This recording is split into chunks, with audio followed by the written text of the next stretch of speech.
नमामि श्याम सुंदरम नमामि ज्ञान मंदिरम नमामि विश्वव्यापकम नमामि धर्मथापकम नमामि देवरंजनम नमामि गर्भगंजनम नमामि सौख्यदायकम नमामि लोकनायकम। गरुड़ सवारी छोड़ी गज की पुकारों पर और जनता की टेरों पर जान की बिशारी है। भनत विनीति भूले रीत नीति बल द्वारे और सबरी के बेर बने त्यों ही रुचिकारी है। छाछ पे नचाते नाच छोरी और छोरे जिन्हीं उलझे ही उन्हीं में जो विश्व अधिकारी हैं। जानने वाले हो तो जान जाए इतने में अरे कृष्ण भगवान भक्ति भाव के भिखारी हैं। उपस्थित समृद्ध आदर के योग्य हमारे बुजुर्गों, प्यार करने योग्य बख्शो, मातृशक्ति, आज हम राठौर कैसेट के माध्यम से योगी राज भगवान श्री कृष्ण का वृंदावन से मथुरा गमन किस तरह से हुआ और किस तरह भगवान कन्हैया मथुरा पहुंचकर कंस का वध करते हैं, ये मथुरा गमन की पावन गाथा हम राठौर कैसेट के माध्यम में गा रहे हैं।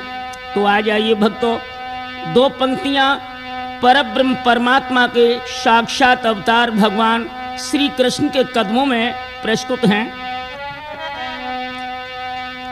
कि नैनो बस जाकर समा रहो उन मन मोहन के चरणों में।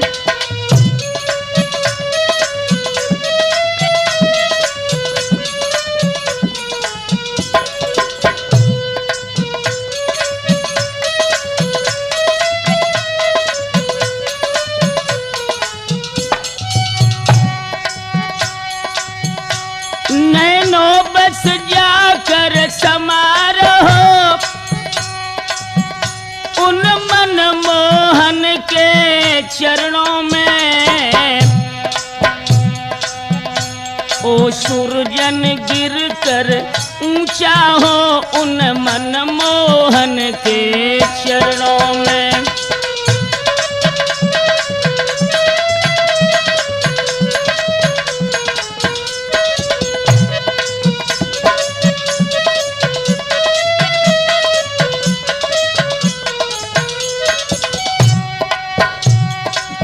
सुनता हूं भगवान कि आप जब मोर मुकुट पहन करके वृंदावन की कुंजों में निकलते थे, वो मनहारी मूर्ति आपकी कैसी थी?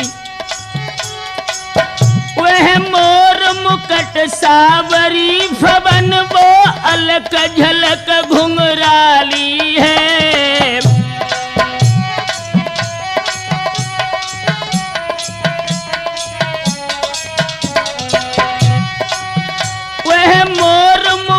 साबरी भवन वो अलक झलक घुंघराली है।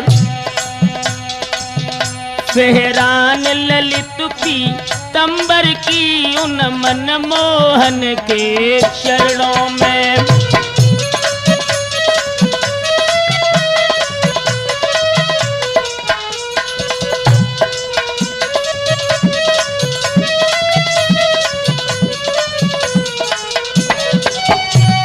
और ये भी सुना है प्रभु कि आपकी बंशी की पावन और मधुर ध्वनि कितनी मृदुल थी।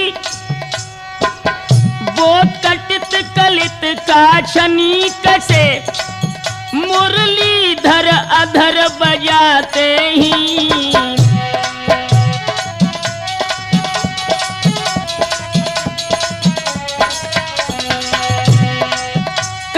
कलित कछन काछनी कसे मुरलीधर अधर बजाते ही। दुश्मनहारी मन मूरत पर है नमन आपके चरणों में।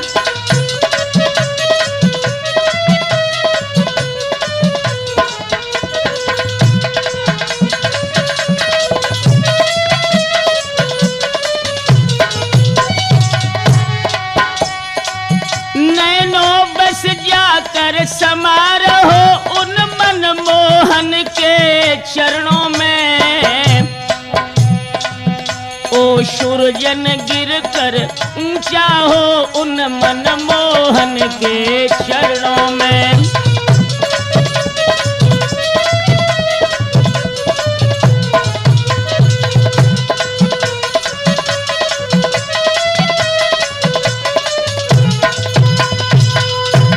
ध्यान रहे भक्तों, इधर यदा यदा हि धर्मस्य ग्लानिर्भवत् भारते अभ्युत्थानम् अधर्मस्तदात्मानं सृजाम्यहम्।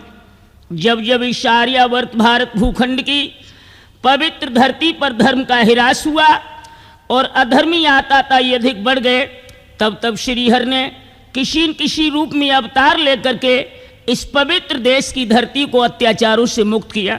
दोस्तों, द्वापर युग के अंतिम चरण में जब महाराज कंस के अत्याचारों से सारा भारतवर्ष बेचैन था, उधर 16 कला से भगवान कन्हैया ब्रज में अवतार ले चुके हैं।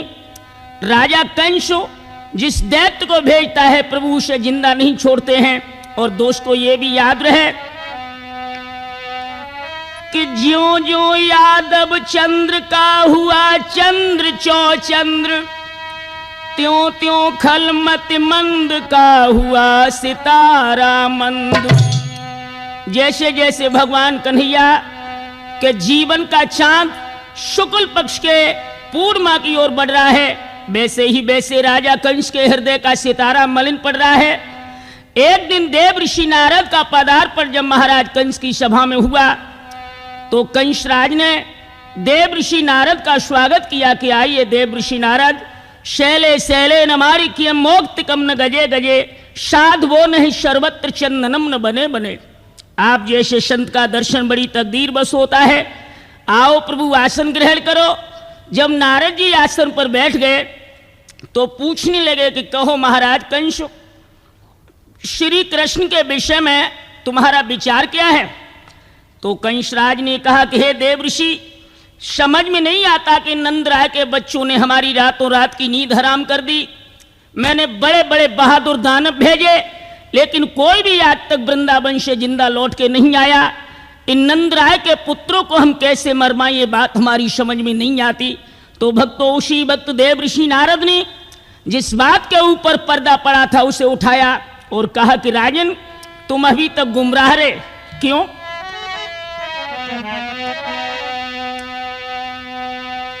कि राजन विश्वासघात धोखा, तुम्हारे साथ धोखा हुआ। कि राजन विश्वासघात धोखा, हम राही ने गुमराह किया।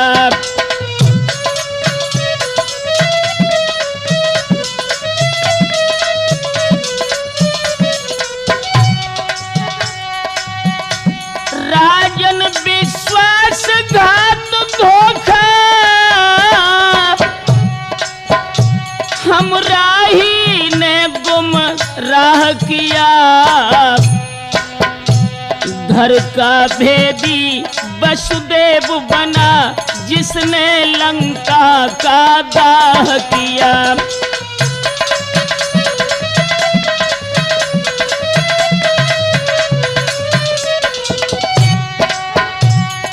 और बोले हैं देव ऋषि, राजन ये है षड्यंत्र घोर, जो तेरे सिर पर बीता है। दरअसल तेरे बहनोई के कारण दुश्मन तेरा जीता है।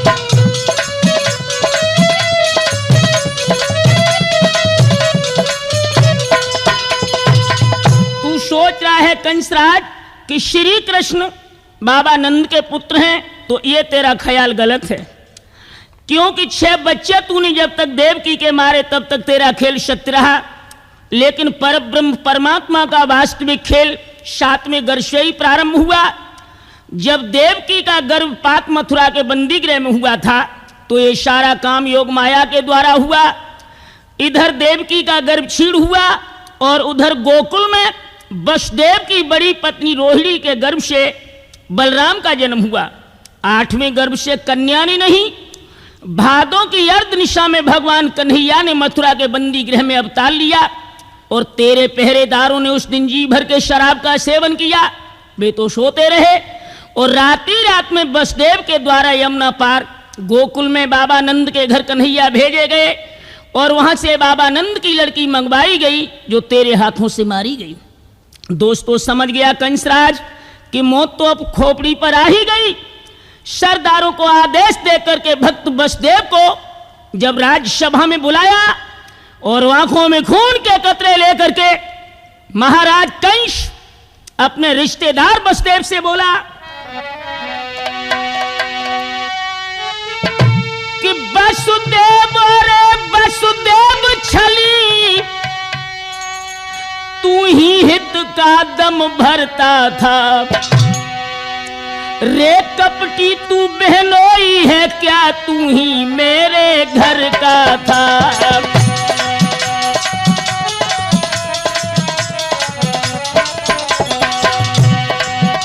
थोड़ा सा लालच दे करके हर लिया माल सारा पापी, हाँ हाँ सौगंधे खा खा कर मुझको मिलकर मारा पापी।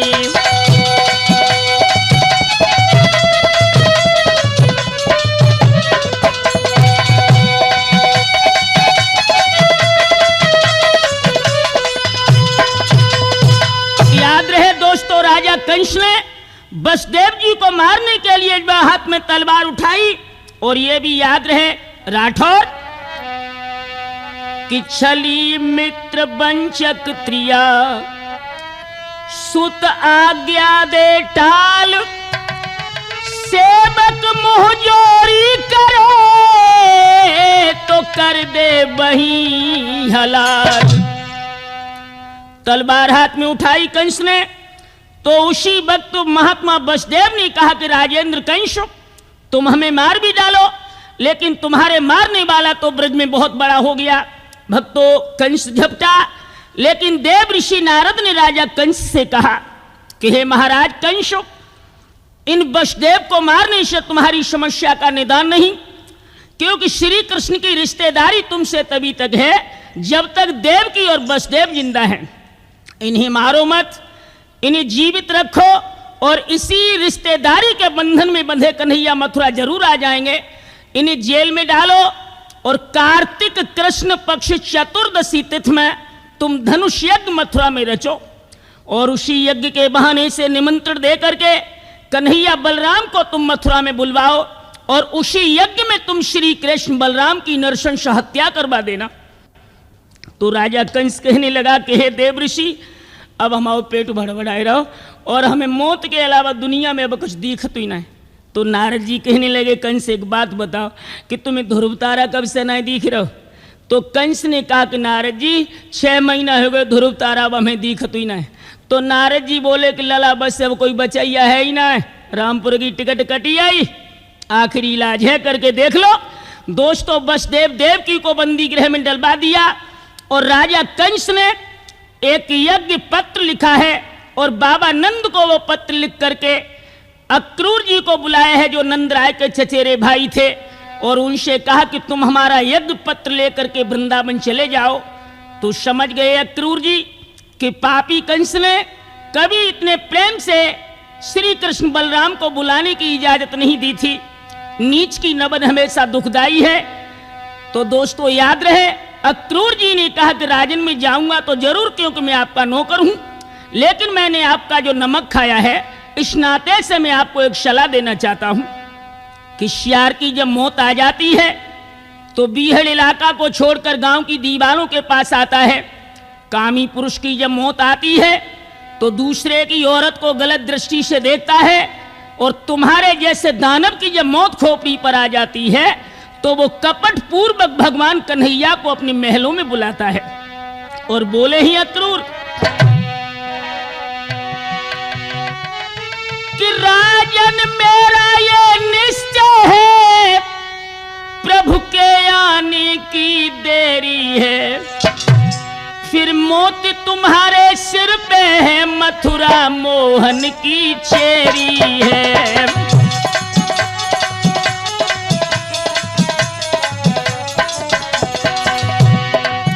अरे मौत तुम्हारे जो सिर पे है, मथुरा मोहन की चेरी है, फिर मौत तुम्हारे सिर पे है, मथुरा मोहन की चेरी है।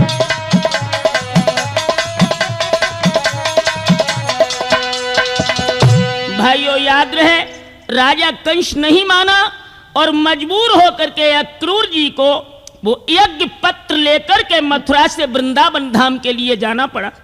भाइयों याद रहे, इधर सुबह के चले हुए अक्रूर जी गम के सागर में डूबे हुए संध्या की पावन बेला में जब बाबा नंद के दरवाजे पर पहुंचे हैं तो नंद राय ने अपनी चचेरे भाई अक्रूर को स्वागत पूर्वक रथ में से उतारा है और बड़े हर्षोल्लास में बैठक में ले गए। पूछने लगे कि भाई अक्रूर, आज ये सूर्य पश्चिम में उदय कैसे हो गए? लगातार संदेश भेजे, लेकिन कभी गरीबों के द्वार पर आने की आपको फुर्सत नहीं मिली। भैया आज बिना बुलाई कैसे आ गए? तो आंखों में आंसू भर के चाचा अक्रूर ने अपने भाई नंद से कहा,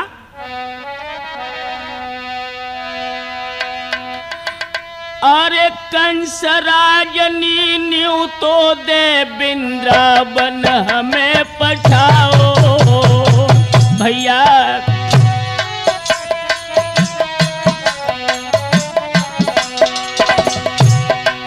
अरे कंस राजनी न्यू तो दे वृंदावन मोय पठवाओ,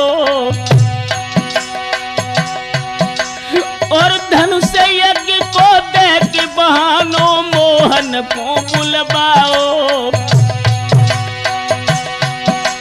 महाराज सुनत घन छाती फट रही है, और नंद राय की वृंदावन में हिलकी बन रही है।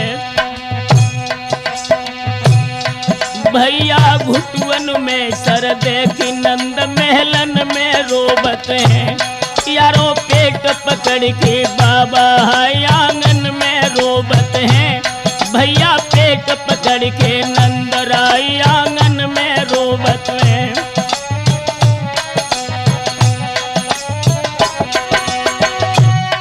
आंगन में रोबत है बाबा, आंगन में रोबत है। भैया हिलकी भर के नंद राय आंगन में रोबत है।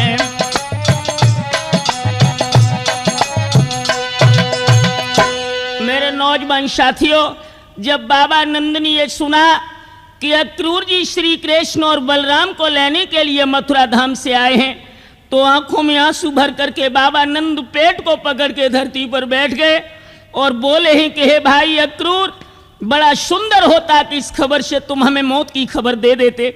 हे भैया अक्रूर, ये सारी जागीर वृंदावन में जितनी धन दौलत है वो आप अक्रूर कंस को दिलवा दो, लेकिन मेरे बच्चों को मथुरा ले जाने की बात मत कहो। और बोले हैं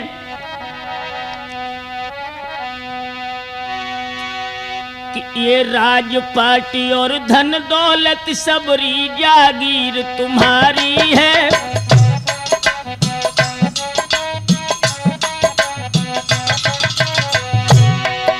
भैया ये राजपाटी और धन दौलत सबरी जागीर तुम्हारी है, मोहन को मथुरन ले जाइयो, ये बाबा नंद भिखारी है।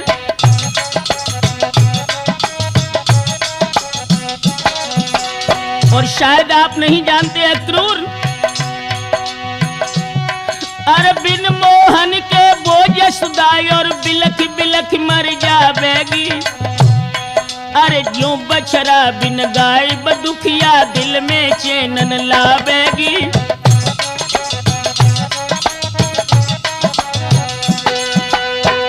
दोस्तों याद रहे, इधर बाबा नंद रोने लगे हैं और उधर मैया जसोदा ने जब सुनो कि कन्हैया को लेने के लिए अक्रूर जी मथुरा धाम से आए हैं, तो मैया जसोदा को तो जब मालूम पड़ी दोस्तों कि सारा संसार ही अंधकार में डूब रहा, पेट को पकड़ के वो दुखिया महलों में बैठ गई और छाती पीट पीट करके मैया जसोदा रोने लगी।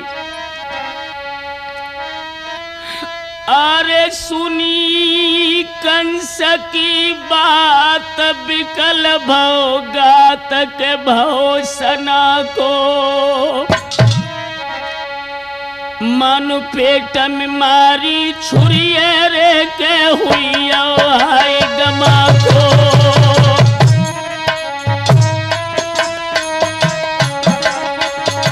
दुखिया रोने लगी है पेट को पकड़ के मैया जसोदा।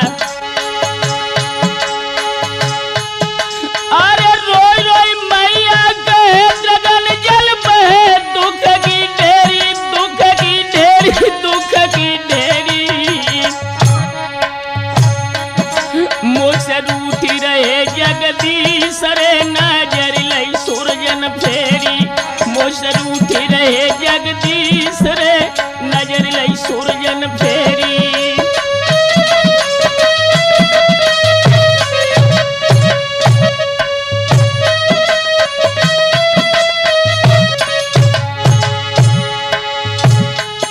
अरे जब कर रुदन मात सरपट के धरती फटे पवन चकराई, और वृक्ष सबई पतझड़ कर बैठे गिर गए सकल फूल कुमिलियाई।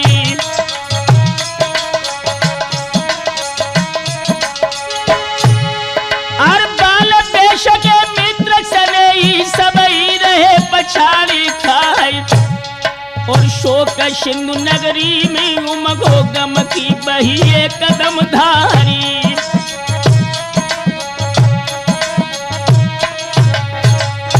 भैया पेट पकड़ के मैया आंगन में बिलखत है, राठौर पेट पकड़ के दुखिया जब आंगन में रोवत है।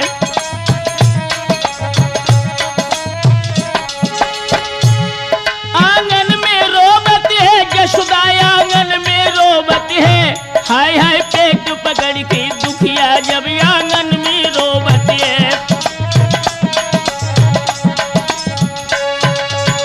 मेरे नौजवान साथियों, इधर मैया जसोदा रोहिणी और वृंदावन के सभी भक्तों में हलचल मच गई कि कन्हैया को लेने अक्रूर आए हैं। यदि कान्हा वृंदावन से मथुरा को जाएगो तो राजा कंस उन्हें जिंदा ना छोड़ेगो। और भक्तों उधर संध्या की पावन बेला जब हुई, भगवान श्री कृष्ण वृंदावन में से बाल सखाओं के साथ जब गैया बछड़ा लेकर के नंद भवन के लिए लौटे हैं, तो दोस्तों प्रभु की हालत क्या थी उस समय कि धूल भरे अति शोभित श्याम जी तैसी बनी सिर सुंदर छोटी।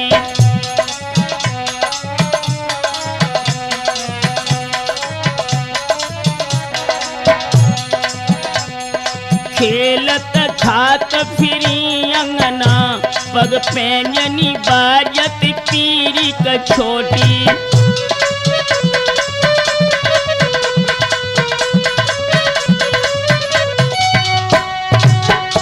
मकराकृत काकुल कपोलन पे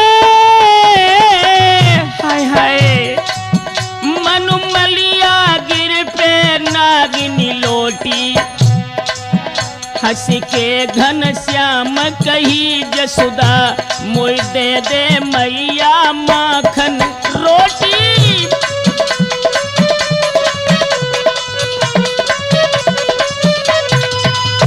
दोस्तों इधर प्रभु अपनी ग्वालों के साथ में लौट करके जब आए हैं नंद भवन में, मैया जसोदा से माखन की मिश्री की मांग करने लगे हैं। और जब भगवान को यह पता लगा है कि अक्रूर चाचा वृंदावन आए हैं मथुरा से मोय बुलाने के लिए, तो दोस्तों भगवान कन्हैया और बलराम अक्रूर जी के पास जाकर के बैठ गए बलराम जी पूछने लगे, कहो चाचा जी सब कुशल तो है? तो भगवान कन्हैया बोले, दाऊ हमें आपकी बात अच्छी नहीं लगी। क्यों? अरे चाचा तो इतनी दूर से चल के आए और आपने ये भी नहीं पूछा कि ये भूखे हैं या प्यासे हैं। और राठौर ये सत्य है कि अतिथि मित्र या रिश्तेदार कोई भी आपके द्वार पर आए तो पहले उसे भोजन का प्रश्न करना, क्योंकि रिश्तेदार सवेरे को चलो भूखो प्यासो द्वार पे आए ना पाओ और आप पूछ बैठे कहो साहब घरे कुशल है, और हुआ अगर कोई गमी हो गई हो तो नातेदार झूठ तो बोले ना, कहे साहब कुशल का लल्लन की अम्मा मरी आई सो 11 को नहीं तो देवे आए। अब घर में रोआ पीटी मची और नातेदार सवेरे को चलो द्वारा भूखो बैठो। इसलिए दोस्तों नीति ये कहती है कि रिश्तेदार या मित्र कोई भी आए तो उसे पहले भोजन का प्रश्न करो। जब भगवान कन्हैया ने अक्रूर जी को भोजन करा दिया, उसके बाद में कुशल प्रश्न किया है कि कहो चाचा श्री मेरी मैया देवकी और मेरे पिता वसुदेव कुशल से तो रहते हैं, आपका चित्त तो प्रसन्न है, उस पापी कंस के राज्य में आप जीवन किस तरह काटते हो? तो अक्रूर जी ने कहा कि बेटा कृष्ण कुशल तो वहां है जहां पर कृष्ण है, और जहां कृष्ण ही नहीं वहां कुशल का प्रश्न ही नहीं। मेरा निवास मथुरा में ठीक उसी तरह से है जैसे लंका में विभीषण का निवास था। जिस तरह 3200 दांतों के बीच में जीव रहती है उसी तरह हम खल मंडल में निवास करते हैं। बेटा आज भी फुर्सत नहीं थी, लेकिन पापी कंस ने यज्ञ पत्र भेज करके मुझे यहां भेजा है, और बेटा तुम दोनों को उसने भले के लिए नहीं बुलवाया। दोस्तों ये सारा दुखद समाचार पूरे वृंदावन में फैल गया कि भगवान कन्हैया कल अक्रूर जी के साथ रथ में बैठ करके मथुरा चले जाएंगे। तो दोस्तों श्रीदामा मदन शंकीर बलवीर सदामी मनसुख जो भगवान के प्रिय सखा थे, दोस्तों इनकी तो हालत ही खराब हो गई। प्रभु के पास आकर के बैठ गए और श्रीदामा भगवान कन्हैया के सीना से लिपट करके बोला कि प्रभु हम जानते हैं कि हम ग्वाल गमार गरीब हैं, इसलिए आप हमें छोड़ के जा रहे हो। और व्याकुल होकर वो ग्वाला बोला,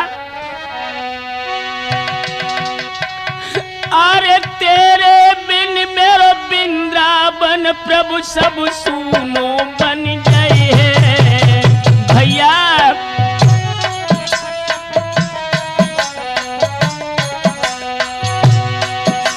यमुना तट के काली देह पे अब खो जाए खेल रचाए है। महाराज हमारे उठत पेट में आग, और बिना तुम्हारे वृंदावन को गुल हो जाए चिराग। मोहन तेरे बिन मेरे वृंदावन में आग सी लग जाए। कान्हा तेरे बिन मेरे वृंदावन में आग सी लग जाए। मोहन तेरे बिन जा वृंदावन में आग सी लग जाए।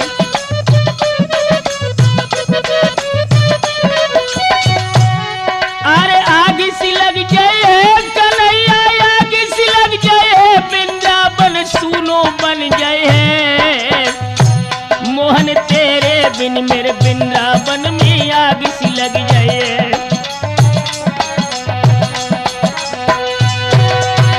भक्तों याद रहे भगवान कन्हैया के पास में सभी बैठे ग्वाला रो रहे हैं।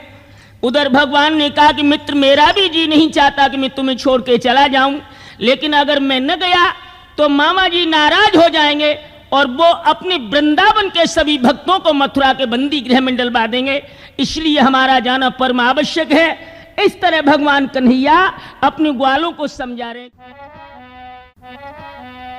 मेरे नौजवान साथियों, सारी रात ग्वालों को रोते ही बीत गई। इधर सूर्योदय हो गए, अक्रूर जी रथ को सजाने लगे हैं और भगवान कन्हैया मथुरा जाने की तैयारी करने लगे। दोस्तों उधर भगवान के विशुद्ध प्रेम की दीवानी गोपियों को जब ये पता लगा कन्हैया आज वृंदावन छोड़ के जा रहे हैं, तो दोस्तों उन प्रेम की बिरहड़ी दीवानियों की हालत क्या थी कि सूरजनों नखी का दशा कहे,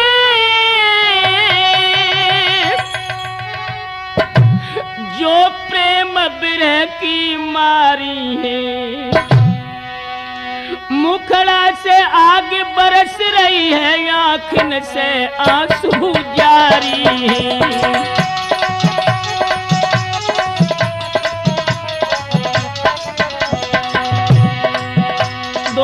गोपियां घरों से निकली और प्रभु के रथ के आगे धरती पर आकर गिर पड़ी। बोली है प्राणनाथ प्राणधन,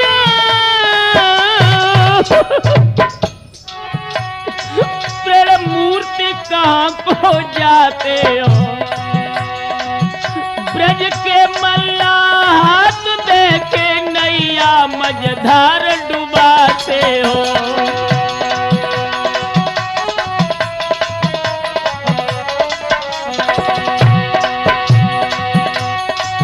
था प्रभु वियोग का घोर शोक, अपने पर और वीराने पर बादल उमड़ो वृंदावन में, बिजली टूटी बरसाने पर।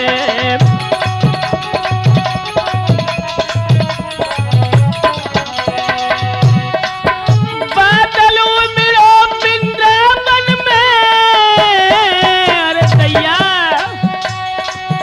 बिजली टूटी बरसाने पर। बादल उमड़ो वृंदावन में, बिजली टूटी बरसाने पर।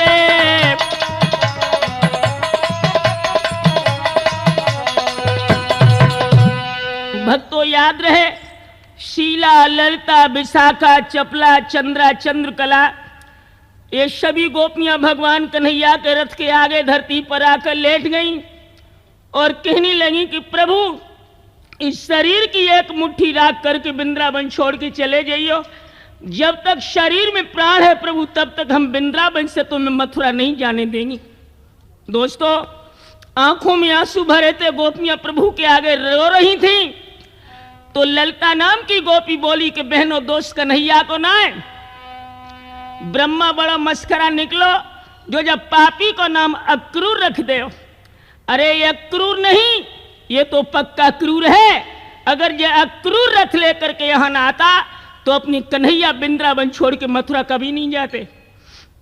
तो शीला कहने लगी, जी दोस्त अक्रूर को काहे को दे रही? जब अपनो ही दाम खोटो है तो परखैया की गलती का है।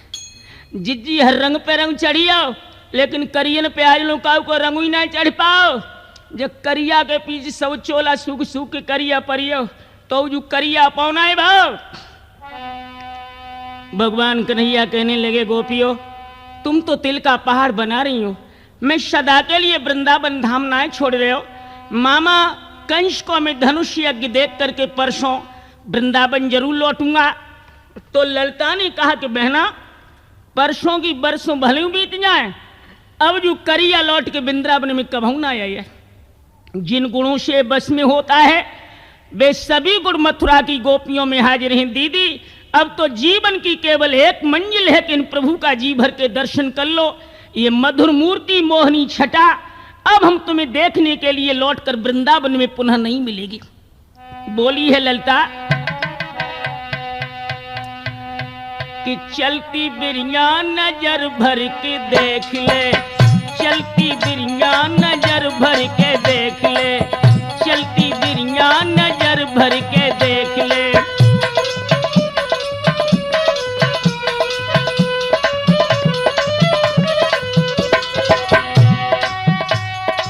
नाजे गोरे नाजे काले, नाजे गोरे नाजे काले, नाजे काले, हाँ श्यामल रंग है नजर भर के देख ले, श्यामल रंग है नजर भर के देख ले, चलती बिरिया नजर भर के देख ले।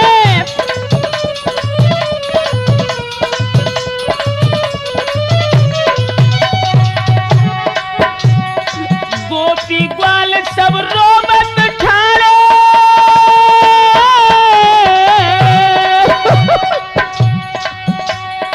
गोपी ग्वाल सब रोबत ठाड़े, रोबत ठाड़े। दाऊ संग है नजर भर के देख ले, दाऊ संग ही नजर भर के देख ले, चलती बिरिया नजर भर के देख ले।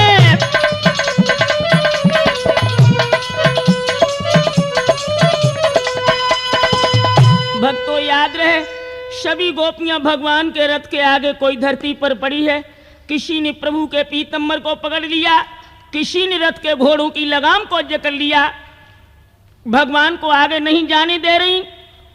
श्री सुखदेव जी ने कहा कि हे राजा परीक्षित, वो प्रभु का वियोग गोपियों का कैसा था, जैसा जीव और ब्रह्म का वियोग होता है, वो ही हालत उस समय गोपियों की और भगवान कन्हैया की थी।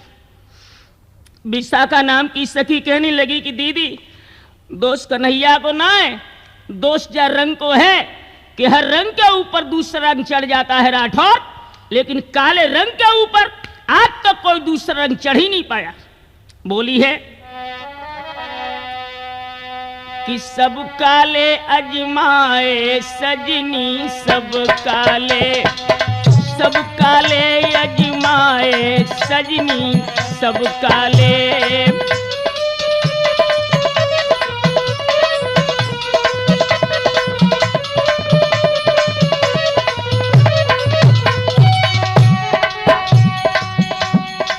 कोयल के सुत कागा पाले।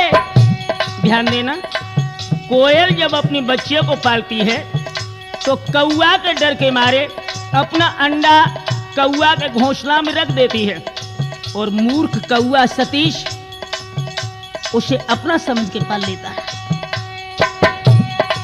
कोयल के सुत कागा पाले, प्यार दो भरपूर।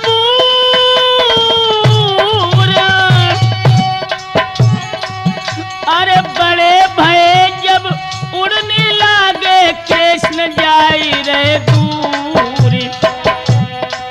सब काले अजमाए सुरजन, सब काले अजमाए हमने, सब काले।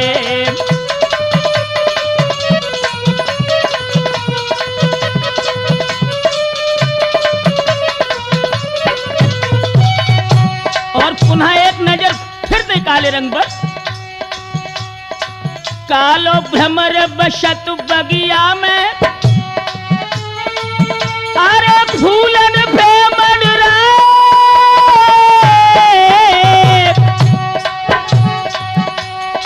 सबरो रस फूलन को खेचो, फिर पास न आए। सब काले अजमाए सजनी, सब काले अजमाए हमने, सब काले।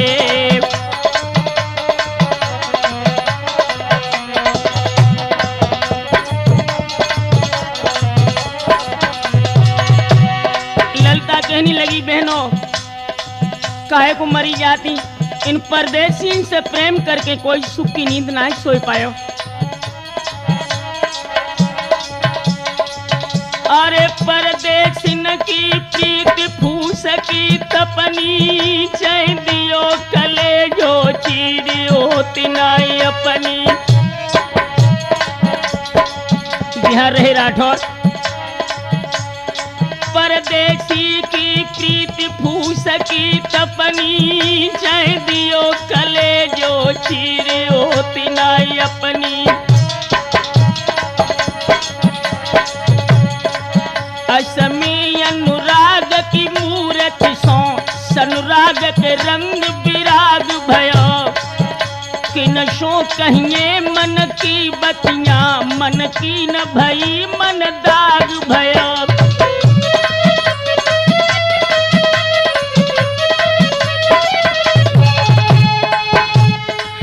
कछु हाथ लगो हर गोछर में, सुरजन तेरो दुर्भाग भयो। कहबे में हंसी, सुनबे में हंसी, सपने सो बहन प्यार भयो।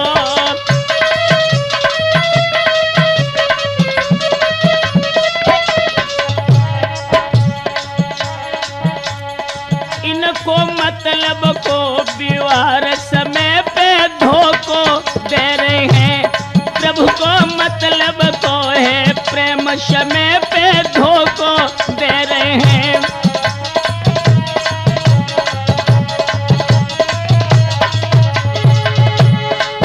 अरे धोखो दे रहे हैं कन्हैया, धोखो दे रहे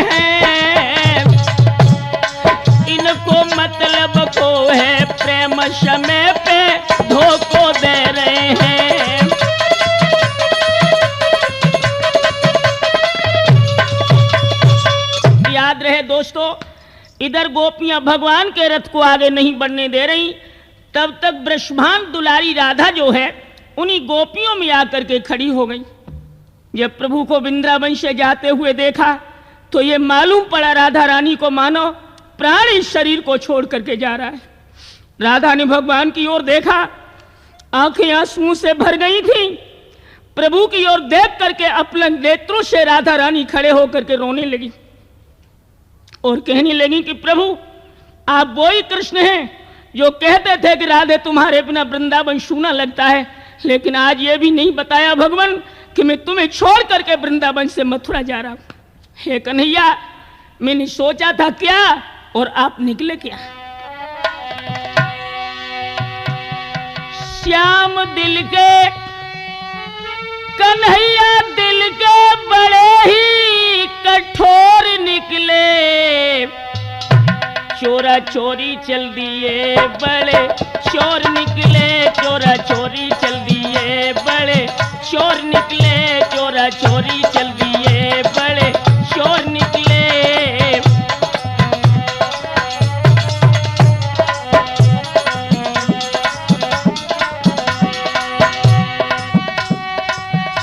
न दी कुछ खबर, ना दिया कुछ पता, धोखा देके चल दिए हीर देवता।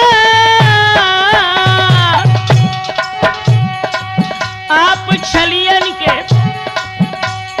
छलियन के बड़े शर्मोर निकले, चोरा चोरी चल दिए बड़े चोर निकले, चोरा चोरी चल दिए बड़े चोर निकले।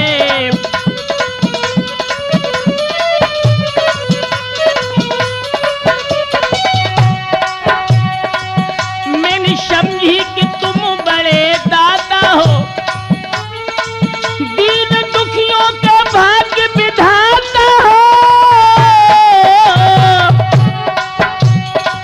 लेकिन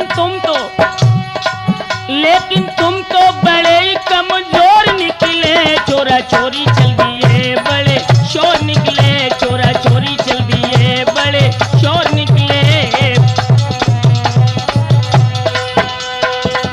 योगी राज भगवान कन्हैया कहने लगे कि हे वृषभान दुलारी राधा, बड़े अफसोस की बात है कि साकेत लोक की योगिन होकर के तुम्हारे हृदय में ये वियोग की बात कैसे आ गई।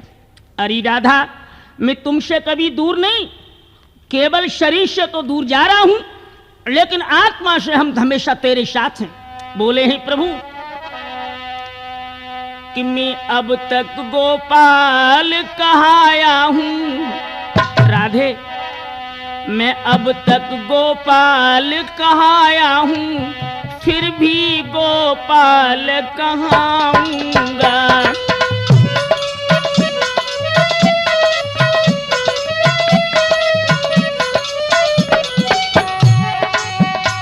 अब तक गोपाल कहाया हूँ राधे, फिर भी गोपाल कहाऊंगा। जब टेरोगी तुम ध्यान लगा तो यमुना तट मिल जाऊंगा।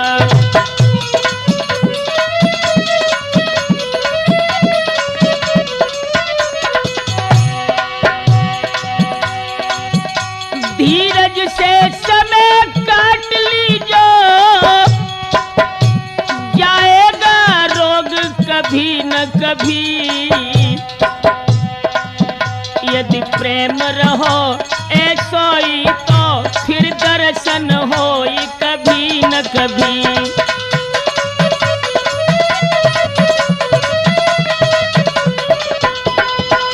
और भगवान कन्हैया ने कहा कि हे राधे, अगर आत्मा में स्नेह रहा तो मिलन तो जरूर होगा। बोले ही प्रभु कि मम मूर्तिमयी वृषभानु लली, तो सोबती नाई वियोग की बातें। दुख रोग संहारिणी के मुख से निकली कैसे दुख रोग की बातें।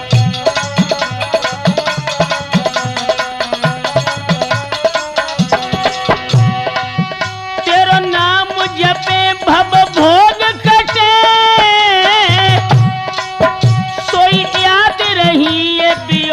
की बातें, तुम योगिनी हो सत जीवन की, मत त्यागो राधिका योग की बातें।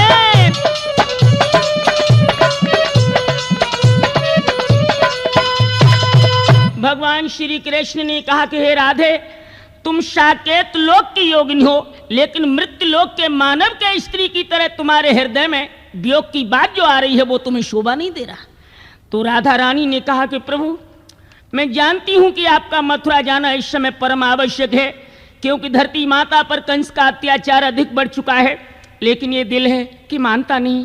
प्रभु, आखिरी एक निवेदन मेरा आपसे है, मैं तुम्हें मथुरा जाने से रोक नहीं रही, लेकिन भगवान एक निवेदन मेरा जरूर स्वीकार कर लेना। भगवान कन्हैया ने कहा कि कहो राधे, क्या प्रार्थना है तुम्हारी? तो राधा रानी बोली कि वहां ज्ञान ध्यान धारी पंडित अनेक रहे, और हियन ग्वाल गोप हम गोपियां गमारी हैं। यहाँ घास फूस मई झोपड़ियन को रहबो है, और हुनून अमीरन की महल और अटारी हैं। यहाँ साग पात बने इन गोपिन के हाथन से, और वहाँ सुघर व्यंजन बनावे सुंदर नारी हैं। रहियो बिहारी मन लागे तुम्हारो जहां, हमें भूल मत जइयो हम प्रेम की पुजारी। राधा रानी ने कहा कि प्रभु, उन वृंदावन के भक्तों की याद न बिसार दियो, मथुरा की अमीरी में फंस गए। इतनी कहकर के राधा जी रोती हुई गोपियों को लेकर भगवान के रथ के आगे से दूर हट गई और कहा कि बहनों, प्रभु को वृंदावन से जाने दो। दोस्तों, जब भगवान कन्हैया रथ की ओर 2 ही कदम बढ़ पाए थे, उसी समय मैया जसोदा को करुण क्रंदन भगवान के कलेजे को विदीर्ण करने लगा। जसोदा नंद भवन की चौखट पकड़े रो रही थी और श्याम सुंदर से रो करके बोली कि लाला, आज तुमने मुझे भिखारिन की भिखारिनी बना दिया। मेरी गोद खिलैया लाल,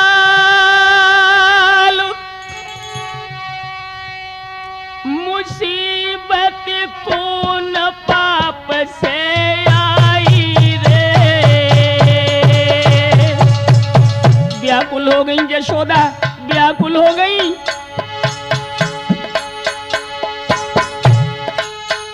मेरी गोद खिलैया लाल, मुसीबत कौन पाप से आई रे।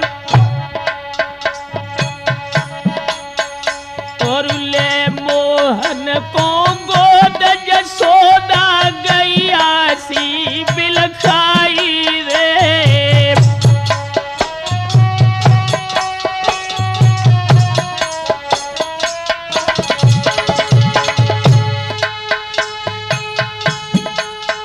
जब झुके अंधेरी भादों की,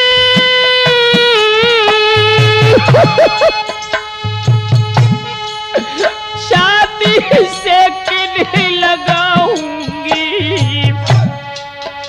और क्यों बछड़ा बिन गाय कन्हैया डहक डहक मर जाऊंगी।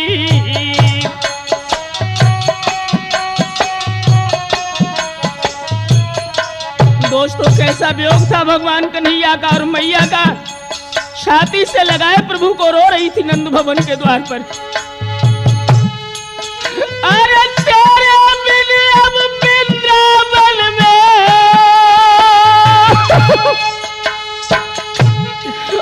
और घोर अमेरिया छय रे। को रूठे मेरे आंगन में अब तीन कुछ कुमर मनाई है रे।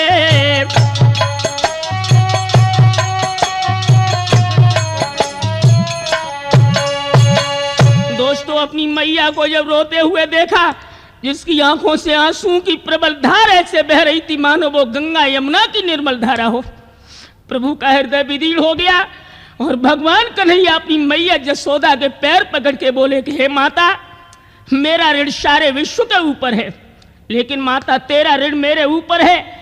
मैं सारे विश्व की दौलत लाकर तेरे कदमों में रख दूं यशोदा मैया, तो भी हम तेरे ऋण से इस जीवन में उद्धार नहीं हो पाएंगे। मैया तुझे है समझ लिए कि जिस व्यक्ति के ऊपर कर्ज अधिक बढ़ जाता है और जब बेचारा कर्ज चुकाने में असमर्थ हो जाता है तो कर्ज के डर के मारे रात ही रात में गांव को छोड़कर परदेश भाग जाता है। मैया तेरा कर्ज मैं चुका नहीं पाऊंगा। और बोले ही प्रभु कि मेरे कारण तुमने मैया और जितने कष्ट उठाए हैं उनको कहने में हम तो क्या शारदा शेष सकुचाए हैं।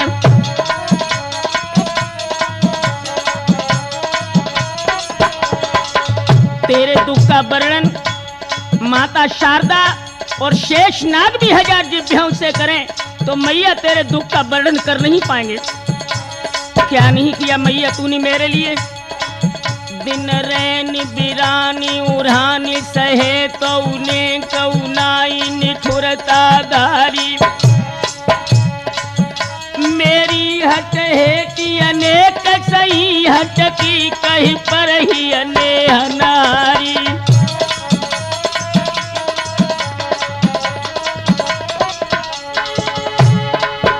जितने दुख दाब सहे मेरे हित सोन कहे अब शेष पुरारी, 100 जन्म धरे तो नहीं मिले हम 100 लड़का तुम सी महतारी।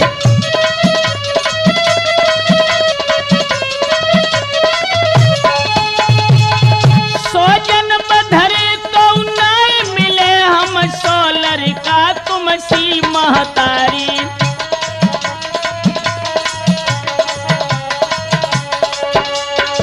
भगवान कन्हैया ने कहा कि मैया मैं 7 बार जन्म लेकर धरती पर आऊं, लेकिन तेरी जैसी मोई भोली मैया ना मिलेगी और मेरो जैसो ढीठ बालक ना मिलेगो। हे मैया वियोग की घड़ी आ गई है, अब तू हमें आज्ञा दे। समझ गई माता यशोदा, कन्हैया रुकेंगे नहीं दोस्तों। तो आखिरी बार प्रभु को अपने सीना से लगाए लो वह दुखिया ने और चलते समय बोली बेटा जा रहे हो तो जाओ, लेकिन कान्हा एक बात का ध्यान रखना कि जैसे पीठ दिखाई जा रहा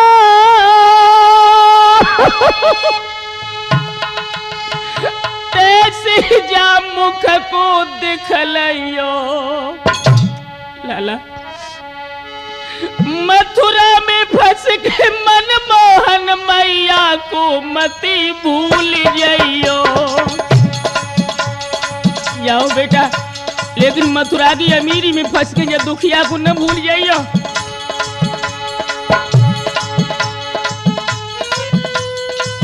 मन समझाए अकेले हमें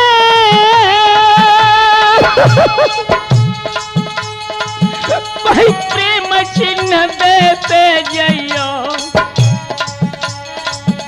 आदत है तुम्हें कलेबा की माखन मिश्री लेते जाइयो।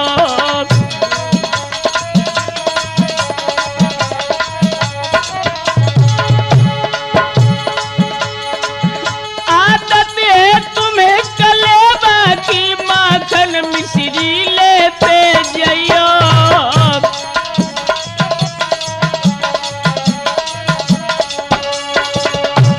मैया यशोदा ने माखन मिश्री कान्हा को दी और कहने लगी कि लाला वृंदावन से मथुरा नगर बड़ी दूर है, अगर विलम्ब हो जाए तो बाबा से कह के रथ कदम की छाहन में रुकवाई लियो।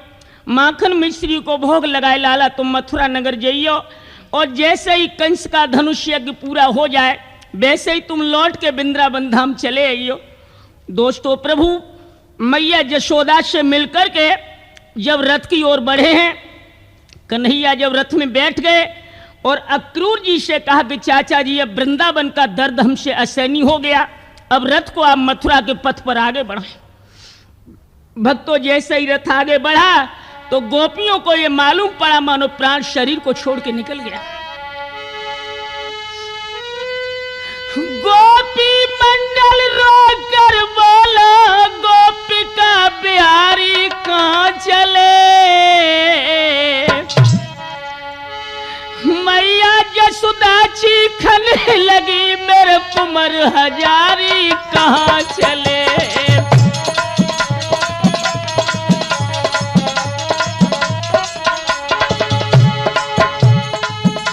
वृंदावन को बन बन बोलो, मेरे विपिन बिहारी कहां चले? गैया रोई पक्षी चहके, मेरे बंसी वाले कहां चले?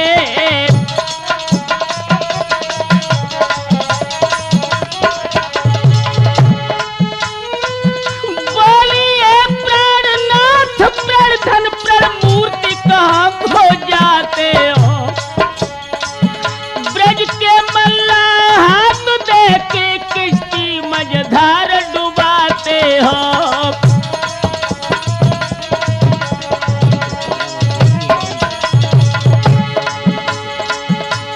दोस्तों याद रहे, इधर प्रभु वृंदावन से चल दिए हैं और भक्तों इससे अग्रम कथा राठौर कैसेट के माध्यम से ही पुनः हमारी ईश्वर शैली में सुनेंगे कि भगवान कन्हैया किस तरह मथुरा पहुंचकर राजा कंस का वध करते हैं। बड़ा सुंदर दास्तान हम पेश अग्रम कथा में करेंगे कैसेट के द्वारा।